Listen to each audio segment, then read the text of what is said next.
Hey, how's it going? This is your daily sweet talk for May 6th, 2025. How do you turn a bowl of soup into gold? Just add 24 carats. I'm getting sick of reading this book because anytime I think, oh, that's kind of funny, I'm like, I've probably heard that before, actually. Um, but, we got that much left to go. Uh, Anytime I've noticed something I tend to do, which is that anytime I don't understand why something exists, I'm like, oh, it's got to be a front for money laundering. I don't know why that's just always my go-to. I was talking to a Lyft driver earlier about a local business, and they joked, "Oh, my landlord thinks that's a front for a drug operation or something." And it's a local business I'm familiar with, and I don't think that there's anything shady going on. Um, but it's interesting that for I think for other people maybe that's their first thought is, oh, it's like a front for whatever. Um, or maybe that's what that means though. Maybe it's the money launder. It's how that the drug operation launders their money. Because I don't know, isn't that's what I don't know. You know what I think it is? I'm just getting this all from Breaking Bad. Anytime Saul Goodman explained how money laundering works. You buy a business that's a front for money coming in. The nail salon, I think was one. The car wash, Los Pollos Hermanos. I think they laundered money through that. These aren't spoilers. I don't think this is just like part of the show's iconography or whatever. Just part of the story, part of the show.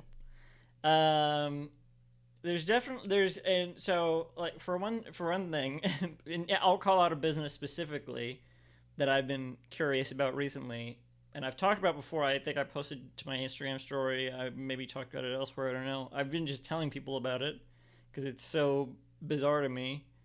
I'll probably mention it again. The there was a food there was a shop in the food court of the mall, which is like a big mall downtown, which is a big part of the town.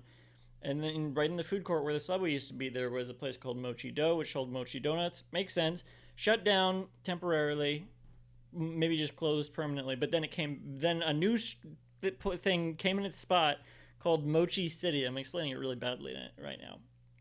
What is Mochi City? It's a Mexican restaurant, and the logo is AI generated. All the definitions, all the descriptions for the menu items are AI definitions of like a taco or a burrito or whatever. The drink machines were just left on all night tonight and the other day, and probably every day. So there's definitely something shady going on there. Maybe it's just like someone's get rich quick scheme. I don't know. That's like the most innocent uh, uh, explanation, I guess. Because it has to be something. It's not just like this is just like a business someone made just earnestly. Definitely not. But so I don't know, money laundering, right? Like that's always what my mind goes to. Like I don't know what other maybe I'm not creative enough to think of any other explanations that there could possibly be for why a business exists when it doesn't make sense that it should. But then again, sometimes people are just lazy with that stuff. I've seen the corner store on the around the street I grew up with. It just has like AI art out now. It used to have like just like painted copyrighted characters that they didn't have the permission to use. Now it's like uh, AI art that was made with art that they didn't have the permission to pull from. Um, so sometimes and that's like an earnest business. They're just trying to make a living, and that's the way they've made a living with this shop. So maybe that's what the thing in the food court is. It's what the insane part to me is that the mall would even approve a business like that. I guess they're struggling as well, but the fact that it's so bare bones, like